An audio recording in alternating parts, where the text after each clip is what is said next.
berada di Jombang. Nah, tujuan saya di sini untuk menyelesaikan tugas ujian akhir semester pada matkul dasar pendidikan Islam.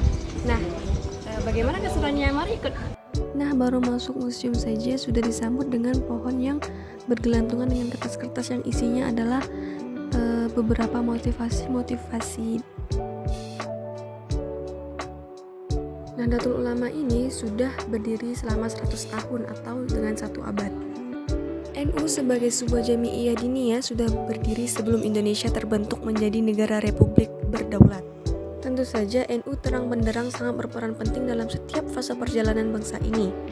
Sejarah perjuangan merebut kemerdekaan Indonesia, perjuangan mempertahankan kemerdekaan, menjaga persatuan, mengisi kemerdekaan, serta menjalankan roda pemerintahan yang senantiasa beriringan dengan eksistensi NU yang bukan hanya ada secara struktur organisasi, tetapi juga kulturnya mengakar hingga ke pelosok negeri ini. Dalam perjalanannya, NU berkiprah dalam perjuangan merawat persatuan serta keselamatan bangsa. Baiklah, di sini saya akan menjelaskan beberapa singkat dari deskripsi lambang NU. Nah, yang pertama ini tali. Nah, talinya ini melambangkan agama.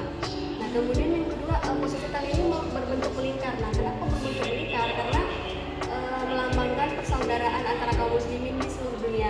Kemudian untayan tali yang berjumlah 99, nah yang ini itu melambangkan Asmaul Husna. Kemudian bintang yang 9 ini mengartikan simbol Wali Songo. Selanjutnya bintang besar yang berada di tengah yang ini melambangkan Nabi Muhammad. Kemudian bintang yang di sebelah kanan kirinya ini melambangkan Khulafa ar-Rasyidin, dan yang 4 di bawahnya ini melambangkan 4 madhab. Ini merupakan peta penyebaran Islam di Indonesia. Jalur perdagangan Nusantara. Islam masuk ke Indonesia sebagai bagian dari semakin menyatunya dunia. Wahana yang menjadi penggerak utama adalah kegiatan perdagangan. Jauh sebelum kedatangan bangsa-bangsa Barat Eropa, agama Islam telah masuk dan menyebar ke seluruh penjuru Asia. Para pedagang Islam sejak abad ke-7 Masehi telah mulai aktif dalam kegiatan perdagangan yang menghubungkan antara Samudra Hindia, Laut Jawa, dan Laut Cina Selatan. Dikarenakan dengan komoditas rempah-rempah yang banyak tersebar di Indonesia, yang dimana menjadi daya tarik orang luar untuk melakukan perdagangan di Indonesia. Contohnya seperti ketumbar, kapulaga, pala, merica, dan lain sebagainya. Nah, kemudian ini adalah beberapa contoh batiknya. Kiai Haji Hasyim Asy'ari merupakan pendiri Pondok Pesantren Tebu Ireng di Jombang. Pesantren ini didirikan setelah beliau pulang dari pengembaraannya menuntut ilmu di berbagai lembaga pendidikan terkemuka dan di tanah Mekah pada tahun 1899 Masehi.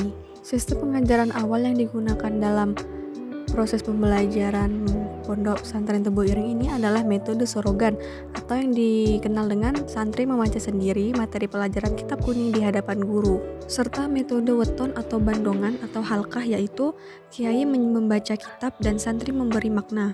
Semua bentuk pengajaran tersebut tidak dibedakan dalam jenjang kelas. Kenaikan tingkat pendidikan dinyatakan dengan bergantinya kitab yang hatam atau selesai dikaji. Materi pelajarannya pun khusus berkisar tentang pengetahuan agama Islam, ilmu syariat, serta bahasa Arab. Tongkat Kiai Haji Hasyim Asy'ari. Dikisahkan bahwa suara tongkat beliau terdengar ketika beliau berjalan menuju masjid. Berarti itu menandakan bahwa beliau bersiap untuk menunaikan ibadah sholat subuh, dan para santri pun terbangun oleh suara tongkat tersebut. Jika belum bangun, maka tongkat pun melayang dan santri pun tidak mengantuk lagi. Terkait karomah dari tongkat beliau diceritakan oleh muridnya langsung, yaitu Kiai Haji Abdurrahman Bajuri, mengatakan bahwa orang yang kepalanya ditutul oleh beliau menggunakan tongkat yang beliau punya kelak akan menjadi orang yang besar di kemudian harinya.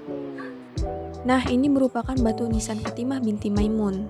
Batu nisan Fatimah binti Maimun berada di Kompleks Makam Leran Gresik di Jawa Timur.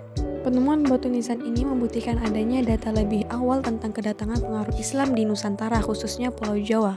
Batu nisan Fatimah binti Maimun merupakan nisan tertua di Indonesia.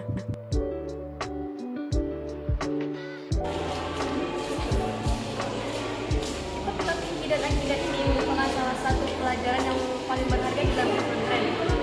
Tentang fikih ini mulai dari aspek dasar ibadah hingga hukum Islam ini berlaku pada kehidupan sehari-hari bagi umat muslim. Begitu pentingnya kitab-kitab fikih dan akidah dalam kehidupan Kemudian ini beberapa kumpulan kitab-kitab. Nah, salah satunya adalah kitab Jalan Mencari Allah atau kitab Matan Al-Jawhar At-Tauhid.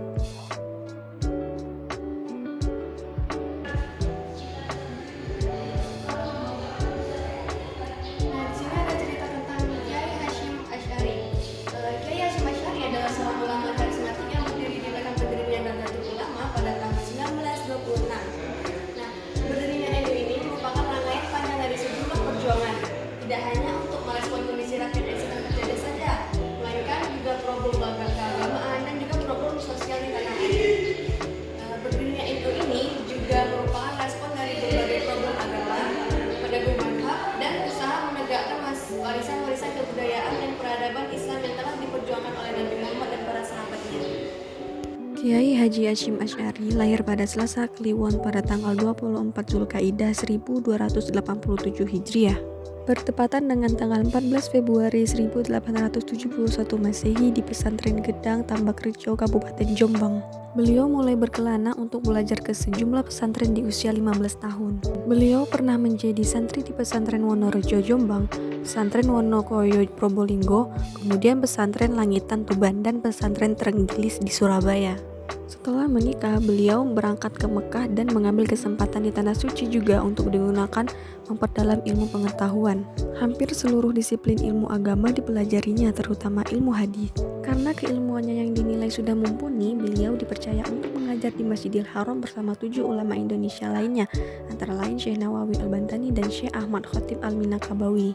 Selama di Mekah, Kiai Haji Hasyim Asy'ari memiliki banyak murid dari berbagai macam negara, serta murid dari tanah air. Nah, di sini saya akan menjelaskan tentang wafatnya Kiai Hasyim Asy'ari. Ketika Kiai Hasyim Asy'ari sedang mengajar, kemudian dia mendengar tentang jatuhnya Kota Malang dalam agresi Belanda 21 Juli 1947. Satu telinganya dari Kiai Front, beliau langsung memegang kepalanya selagi berkata Masya Allah, kemudian tak sadarkan diri. Nah, Kiai Hasyim Asy'ari ini mengalami pendarahan otak dan kemudian yang meninggal pada tanggal 25 Juli 1947. Oke, sekian penjelasan dari